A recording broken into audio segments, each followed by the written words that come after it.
All right, problem number one, apple hanging from a tree, motionless. Several things that we need to notice in these. The word hanging implies that there's some sort of rope or chain or cable, something involved.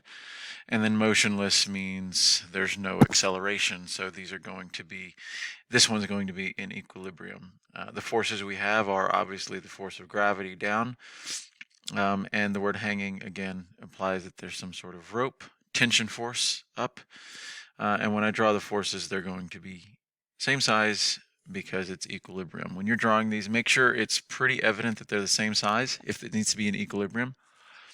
If the object is not in equilibrium, make sure it's really obvious that the arrows are not the same size. The airplane flying at constant speed. Airplane has an engine, so I know that there's going to be thrust force, always gravity, and there's motion involved, so friction force is going on, and friction force opposes the motion. If this airplane is flying to the right, which we'll assume it is because it doesn't say otherwise, friction force is to the left. And then the upward force here is actually the lift force. And I'm going to assume in this problem, again, because it doesn't say different, that the plane is not falling. Hopefully it's flying, and it's not rising either. If it's doing neither of the two, if it's not accelerating in the vertical plane, then these two need to be in equilibrium. They need to be equal. And then constant speed tells us it is in equilibrium. So these two forces need to be equal as well. These do not have to be the same length as the vertical forces. Remember, vertical is completely independent of horizontal, but these two need to be equal to each other, and these two need to be equal to each other. Number four, monkey sitting on a chair, same as the person sitting on a chair in a previous example we did. Gravity down, normal up. They are in equilibrium, no horizontal forces. Car traveling to the left at a constant speed. In this case, since it's moving to the left, our thrust force will be to the left. Again, thrust force because there's an engine. And then friction operates against the motion. Constant speed means these are in equilibrium, and so they should be the same size. Maybe this one should be just a hair longer. Always gravity, and the car is sitting on a surface. So we got normal force. These two should be equal to each other as well. Again, that one probably should be just a hair longer. But again, if one needs to be longer than the other, make sure it's really, really obvious that that's the case. I'm sorry that that's so messy right there. Number five, student pushing a desk to the right with constant speed. Constant speed, again, tells us there's equilibrium. Gravity, I'm assuming the desk is on a surface on the ground, so we got normal force here. Pushing is the applied force. F applied. And again, there's friction if there is motion. And this says constant speed, so the friction force has to be equal to the applied force. Nothing is accelerating here. There's no y acceleration. Almost always, if not always, if there's a normal force involved, that thing is going to be sitting on the surface, not accelerating vertically. So these two have got to be in equilibrium. They need to be balanced, and these two are balanced as well. Do those look balanced? They look balanced enough. Number six, apple falling at terminal velocity, which means it's not accelerating. Remember, terminal velocity happens when the upward force of air resistance equals the downward force of gravity. So we know we have gravity down. You can start every free body diagram that way. And in this case, if it is at terminal velocity and not accelerating, that means the force of air resistance up is exactly the same as the gravitational force down. You can also put friction force here. Air resistance is a special case of friction, and that would be fine. You drop your phone, and in this case, it specifically says there is no air resistance. So we're going to ignore air resistance in this case. And if there is no air resistance and your phone is falling, it's subjected to only one force, and that is the force of gravity. And in this case, this one is not in equilibrium because if there is no air resistance, it's impossible to get to the point where it reaches terminal velocity because there is no air resistance. And so that would be the diagram. This is a true free body diagram of anything that is in true free fall. There's only one force that it's subjected to, and that is the force of gravity.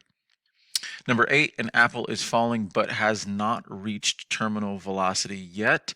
We are considering air resistance. So in this case, I do know that there's an air resistance force which is upward. I know it's upward because this apple is falling downward, and that could be friction force as well. And I know that gravity is down. This says it has not reached terminal velocity. That means it's still accelerating, it's still speeding up. It is not in equilibrium. So in this case, I'm going to draw gravity larger than the air resistance force. These are clearly not balanced. This thing is not in equilibrium, which is why it has not reached terminal velocity yet. Again, compare that to the one above. This one has reached terminal velocity, which means the air resistance force has become equal to the gravitational force. And that happens when it goes fast enough for that to be the case, but not the case here. Number 9. You wipe out while riding your bike and are sliding on the pavement to the right. A lot of people miss this one. A lot of people assume that since this thing is sliding to the right, then there must be a force over here, and there actually isn't. If you think about it, why are you sliding to the right? Well, the answer is Newton's first law. You're moving because you were moving. An object in motion remains in motion. So we got gravity down and normal force up. I know that, and I know they're equal because he's on a surface. And if you're sliding to the right, there's motion. So I can assume that there is a friction force. And this one's actually done.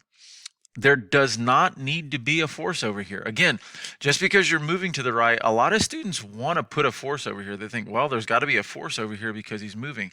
And they'll put like an applied force over here on the right side. Well, that would mean that while you're sliding, at the same time, you're also pushing against the pavement to keep yourself moving. We know that isn't the case. You're moving because your motion keeps you moving, because of inertia, because of Newton's first law. This is the correct free body diagram for anything that is slowing down, coming to a stop, and not continuing to exert force to move. Baseball player sliding into second base, a car coming to a stop at a stoplight.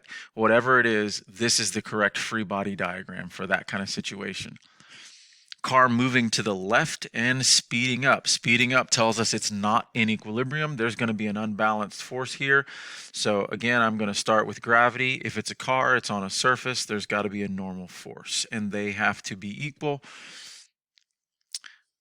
If it's moving to the left, I know the thrust force is to the left, therefore the friction force is to the right. If it's speeding up, that is leftward acceleration. If it's moving to the left, that's leftward acceleration, and that simply means that the thrust force has to be greater than the friction force. So we're going to draw the free body diagram like that. A basketball player jumping straight up. Now, it's important to know that this means in the middle of the jump. He is in the process of jumping. So his feet are actually still on the ground. Gravity is still going on. His weight is pulling him down. When you jump up, though, you think about this. If you're jumping upward, you actually are accelerating your body upward. You are changing your speed upward. When you're standing on the ground, your speed is 0 vertically. In order to jump off the ground, you have to accelerate your body upward. And in order to accelerate, you have to have unbalanced forces acting on your body. So whatever force is going on this direction has to be greater than your weight.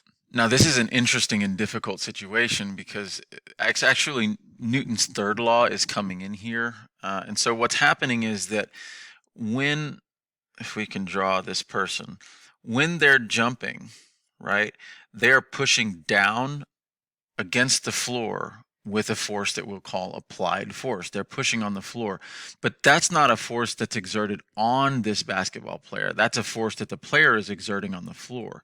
When we draw a diagram, we only draw the forces exerting on the player.